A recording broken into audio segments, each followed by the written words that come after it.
What happens if there's anarchy or a war or civil war? What happens? They could get on their boat, go out in the middle of the ocean. Wow. They're in their floating house. Wow. And they have to have security anyway. What better place to be than, if I had money and I was young and I didn't have a family, I'd live on a damn houseboat, man. I heard that. Because once you go out in the ocean, you go 3 miles out, international water. You're under nobody's law. You are the law of that boat.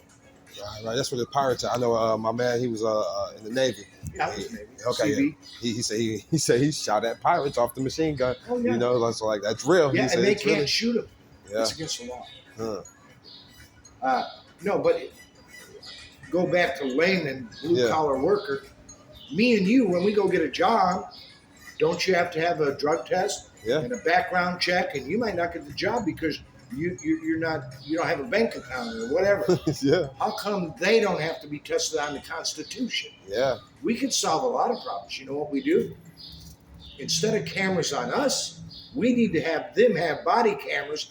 They can't have a private meeting with some lobbyist or a drug company. Everything because they work for us, everything they say and do should be recorded. Yeah. Really? Right? What do you got? They're on payroll. Transparency, right? They're on payroll. Oh, okay. You ain't got nothing to hide? Okay. And then how come that when we get in trouble with traffic or some small crime, then you're going to go to court and then your lawyer's saying, well, you better take the plea deal. Yeah. That's stupid. Like I said, I just came out from dealing with the courts, and it's Did you feel like you had any say? No, I didn't. I had a lawyer, and and I was in the right. Everything was good with me, but it was just because I'm a man. And, you're talking divorce. Yeah, it was wild. It's wild. Well, but, it is what it is. You have see, when I got divorced, you do have. If you brought a child into the world, you have an obligation, but they shouldn't side with just the woman. That should be separate because they want to control their body, and if they want an abortion, okay, well then why aren't we treated fairly in that courtroom? Yeah. Who's the responsible party here for that kid to be with? Yeah. And ask the child if they're old enough, which one would you like to be with? Yeah. Okay, and even if you separate as adults, what I told my wife was, I got no problems. You don't want. Why would I want to be with somebody that don't want to be with me? Yeah. I didn't come into this marriage thinking that this is how it was going to be. But that doesn't mean we have to be. We got a child together. Yeah. And he comes first. It's not about us. It's about him. Mm-hmm. And I gave her everything. I'm different. I gave it all to him. And this is my reasoning. I said, well, what good is a home without a family? Mm-hmm. But you need it because you're going to take care of him. Mm-hmm. And he's going to go to college and you're going to pay for it. Because I'm giving you a $485,000 house. And I'm out on the street. But I'll do it. I'm a man. I can handle this. But I'd rather make sure you guys are all right and that your lifestyle don't change or it doesn't hurt you. I don't care what you want to do. Sex is not in the Olympics. It's not a sport, But we've turned it into a big. We conflate love with sex, and it has nothing to do with nothing. Either one, yeah. I tell my son that I said, well, you have to respect a woman and all that. And you just don't have sex because you have an urge. I mean, come on. I could take 6 guys and ask them the same damn question. Once you're having sex with a woman, you might be doing it doggy style. When you're close to that orgasm, are you thinking about her? Hell no. You're thinking about getting your nut off. Tell the truth. I mean, because it's a natural drive in men to do that. Yeah. But we men think that's why you just gotta beat off. What I mean? Yeah. Well, that's what I don't understand about child molesters and shit. Go in, John, relieve yourself and get rid of the urge. Why are you picking on a 5-year-old or 6-year-old? Yeah, stop thinking about it. It's like birth control. I'm a graphic artist. Okay. So years ago, when I heard these things like abortion and this and that, babies in dumpsters, I go, this ain't the world I grew up in. But I came out with a bumper sticker. I never made it, but it would be really good for right now. It was a picture of a red bucket and then a drop, like a teardrop. Mm-hmm. But inside that teardrop was a fetus. Mm-hmm. And the caption on the bumper sticker was, life is not just a drop in the bucket. Yeah. That is a heavy duty one. That's a heavy one. And Yeah. then there used to be a lot of pills back in the 70s and 80s. You know, the doctor would prescribe women Valium like it was candy. Okay. But then they had yellow jackets, but they had a red. It was called red. So I did another piece of art, and it was a pill. You could tell it was a pill capsule, and it was red, but I had the communist with the sickle and the big gun. Yeah. And then it said the caption was "Reds kill." See, it's a play on words. Both the pill I'm a writer, and, so I get communist. for sure. But I'm a Vietnam veteran. I see people, if I was the way I was, I had to go to psychiatry. I get bar fights, anything. Yeah. I don't care how big you are. I don't give a shit. Somebody's going to get hurt. Might as well put up a good fight, right? Yeah, right. You got to defend yourself. But I did Teeth and nail. stupid shit. And I hospitalized people, broke their nose, their jaw, and I was shaking. And it was stupid because we were both drunk, and there was no reason for that kind of me to kick his ass that bad. Yeah. It wasn't. He was drunk too. Yeah. But it's your, what do they call that? The men's That primal instinct. your pride. What is that? Pride. Yeah, your mother's so fat, bullshit. Yeah. Ego. Your ego. Okay, dig it. You got to get that under control. Yeah. And then I've always been a believer in God, but I'm not a Bible thumper by no means, but I do like the 10 Commandments. Don't cheat, don't steal, don't rob. You want to be my friend? Don't lie to me and don't steal. Yeah. You want something? Ask me. I'll probably give it to you. Facts. But don't steal. You do that, I'll never have another word with you or talk to you. Facts. And that's what I tell, even when I was homeless, I go, well, they could take everything I have. It doesn't matter, because everything you could possibly want or need has to be replaced, rots, and falls apart. You're not taking it with you. Mm-hmm. The only thing we're here for, if you're trying to figure out what life's all about, is the time you spend with that child, at the zoo, at this, not on video games. You can do that. You can do video games for a while, like an hour or two, then go do something else. But those are the quality things, because all our life's hours are memories. Stop and think about it. How many good vacations do you have left in you? Right. Okay? And if you've never been to Disneyland, there's something to go to. But make sure they're old enough to enjoy 8, 9, and up, Don't go when they're 4 or 5 days. They won't even remember. Yeah, okay. Yeah, because that's not good. But the little things, playing catch in the yard, I mean, that's a big deal to them. Maybe not to you. It's boring to you, or you know what I mean? But you got to find, like my son, he's like 30. He'll play Legos for hours with them. Yeah.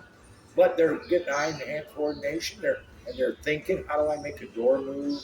Yeah. I understand video games. I can't beat my son playing a video game. Yeah. What the hell, man? But you put me on a chessboard or a backgammon board, you ain't going to beat me. I understand. Put me on a pool table, you ain't going to beat me. I used to play $1,000 a game. That's why I got in a lot of trouble. I hung in the bars all the time. I was a hustler from Chicago, Yeah, okay. And so I lived a lot, and now I got something to say finally at 74. Yeah, he said, finally? That's my job. I learned that at reading the Bible. It's my job to talk to somebody like, it's your time, not mine. Yeah. I'm at the end. You still got a little ways to go. Yeah. But you asked me the question, so I got off the subject because I'm hyper. You said you went through that court thing, you went through divorce. How is it? Can you communicate with her without arguing? Well, then don't say nothing. When you go to pick, you have visitation, you go pick the child up? Oh, no, I'm primary. You're the primary? Yeah. Well, when she comes, does she have visitation? That's the reason why I'm here. I'm in the parking lot waiting for them. Oh, and she's bringing them back. Yeah. You got 1 or 3? Holy shit. But they're Yeah. look in their eyes. Look in their wonderment. They're looking up to you. Facts. You got the good position. Yeah. Because you're taking care of them. You're making sure your lunch and go to school and business. That's your calling, man. That's your calling. If you ended up with them, there was a reason. Yeah. But but it's hard. It's not easy. But you can make it fun. Yeah. And blow off. Don't, like I tell my son, don't tell them, hey, don't do this. You got to quit battering them and leave them alone. Give them something to do. Leave them alone for a while. Because when they turn, right now they're little probably, but when they're in their teens, they don't want to have nothing to do with you. Believe me, I've been through it. I believe it. They don't. You don't know nothing. They know it all. Yeah. And they don't know nothing. But and keep track of what they're learning in school. That's a big deal. Okay. You know, and they say about there's all this argument over these books. Yeah. Sexual relations, gay, and all that in their libraries. Yeah. Here's a solution. How about you take an aisle in the library? I'm not saying get rid of books. Just put them down that one. Put them in an aisle, and the parent has to sign, say they can go down that aisle to read that kind of trash. It's not up to the schools to do it. It's the parents. True. And that's what you should bring up if you ever go to the school board or PTA. Yeah, bring that up. Say, here's a solution. Put all those kind of books. I'm trying to be involved, man. I gotta get this. What is it? I hate corporate America, so I have to go about getting it another way. Well, and, corporate America takes away from that. What do you do for living? All I do is, honestly, because I'm a writer. What do you like to do? What makes you happy? I'm a writer. I make music. You know what I mean? Oh, you're a writer. I like music. So have you ever used AI to finish your song? I have not. I was hooked. I have these lyrics, right? And I play acoustic. I play by ear, self-taught, C, G, A, D, play all kinds of songs. But I love that. Easter Bunny eats. What was it? Easter Bunny eats something candy. Well, no, every good boy does fine or something like that. Yeah, right. Yes. Every good boy does. But I would like to know how, like a lead player. Okay, yeah. Where you can run up and down that neck. Right. And it's the progression. I mean, it's simple, but you find that like Cat Stevens. Okay. I like playing Cat Stevens. All those '60s folk type people, like James Taylor, stuff like that. Well, look at Cat Stevens' chords. Yeah. C, D, A, G. Yeah, that's all it is. You can play 100 songs with those chords. And it's not the writing is more important, I think, than the story. No, yeah, because it gets to a point where it's all the same. As far as what do you do? I mean, what kind of music? I rap. You're a rapper. Okay. See, I understand it. What enlightened me, I'm 74, I shouldn't be in my wheelhouse, but it is, because I'm an artist. I got to know style, I got to know, listen to music. And I met rappers in hotels, and they said, man, you're knowledgeable. I grew up by Motown in Chicago. I mean, the best jazz clubs, the best this, that. I'm out there, I'm on the edge, and you have to be.